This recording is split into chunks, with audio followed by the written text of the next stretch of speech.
Okay, so we've seen that the airflow around a car at highway speeds is turbulent. But what actually is the drag force? How much energy is being wasted by the car pushing its way through the air all the route to Sydney? Well, let's try and estimate that. So we've got our car travelling at some velocity v, and it's going to be bumping into lots of air. There's all this air that's been sitting quietly above the Hume highway until suddenly a car comes along and bangs it out the way. How much force is this going to require? Well, one way to think of it would be the other way around. Imagine you are standing still and the air is coming at you. And let's imagine the air is like a stream of billiard balls or something like that. So you can imagine an object with a sort of pointed front, 45-degree slopes, being bombarded by vast numbers of balls. And that's a very crude model for what wind resistance might be like. If they bounce off at right angles, they come in like that.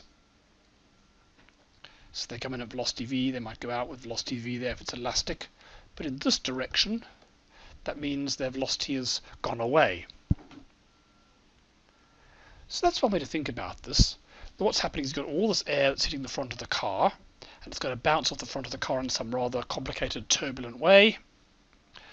But at the end, after swirling around the car, it might be moving at roughly the car's speed, v. So it's gone from speed 0 to speed v by bouncing off the car. Now that won't be exactly true. In practice, some of the flow around the car will be smooth and the air will not be up that sort of speed, but it's going to give us a rough sort of order of magnitude figure. So all the air that the car has to push out the way, let's assume it's accelerated up to the car's speed v. But how much air is going to be hit? Well, there's a cunning trick for working that out, which is to imagine all the volume that the car is going to move into in the next time element. And that's going to be a sort of rectangular prism shape. This is the region, or the swept out volume, that the car is going to move through in, let's say, some time t. So in time t, the car will move a distance, velocity times time. So if it's going to get 10 meters per second and it's got 2 seconds, it'll be 20 meters long. And this area here is the same as the cross-sectional area of the front of the car. And that's all the air that is going to have to be accelerated up to velocity v. Now, of course, this is a gross approximation. We've already said that in practice the air may not be accelerated up to velocity, but might go to half v or half it might be. Also, the air that's outside this volume is probably going to get disturbed as well, because it has to make room for all the air that's inside the volume. But this is going to be roughly right. Roughly speaking, this is the amount of air that has to be shifted to get your car through, and roughly speaking, the amount of shifting is going to be equivalent to getting something up to a velocity of around the velocity of the car. So well, there might be some constants and things that are not going to be quite right, but it's not going to be too far wrong. Okay, so how much mass of air is going to have to shift its velocity? Well, that's going to be equal to the volume times the density. So the volume is going to be the area times the length times the density of air. So that's the mass that's hitting the front of the car per unit time, per time t. But let's imagine you're getting hit by that mass of air. What force is needed to accelerate it up? Well, in time t, it's going to accelerate. Acceleration is the change in velocity, which is just going to be going from 0 to v. So it's going to change the velocity of v over the time. So now we can use Newton's second law, force equals mass times acceleration, which is going to be the mass, which is this, a vt times the density, times the acceleration, which is v over t, which comes out as the t's cancel. It's going to be the cross-sectional area of the car times the density of air times v squared.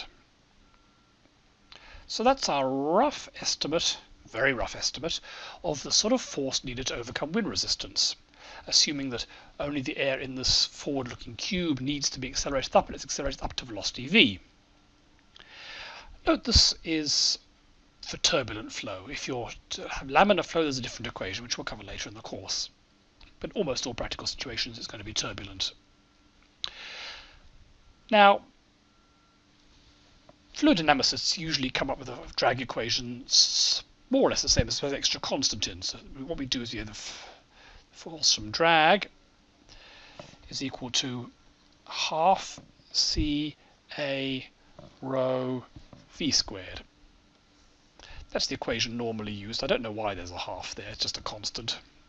C is called the drag coefficient, and it's basically a fudge factor. It's telling us that if this drag coefficient was 2, we get exactly the same equation as this. So that would be telling us that all the air ended up travelling at the velocity v that was in this cube around the front. But in practice, drag coefficients are smaller than that, but typically they might be around 0.5 or so. For a typical streamlined object, a really streamlined object like a teardrop might even be 0.2 or 0.3 or something like that. But ballpark, it's going to be about a half.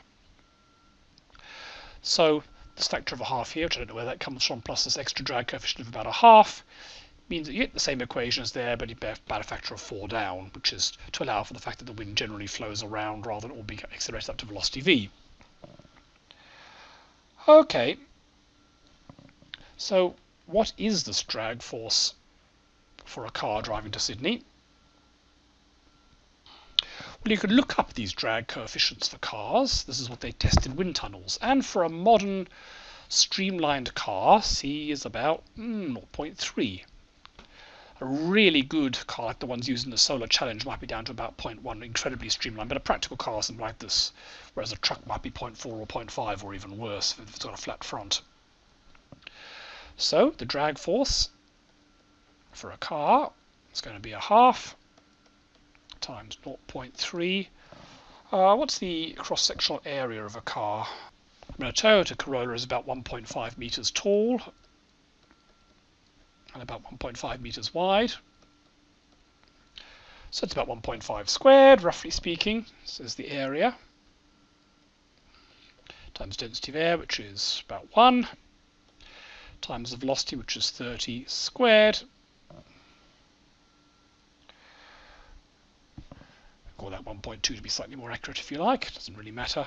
It's level of approximation, which comes out as about 360 newtons. Which is very much the same as the rolling resistance. That was 300 newtons if you remember. So when you're travelling at freeway speeds, the wind resistance is about the same as the rolling resistance, maybe a little bit more. And that means the same calculation we did for energy before is about right. So it's going to take about 10 to the 8 joules to overcome wind resistance on the way to Sydney. So that's telling us that the starting and stopping is negligible.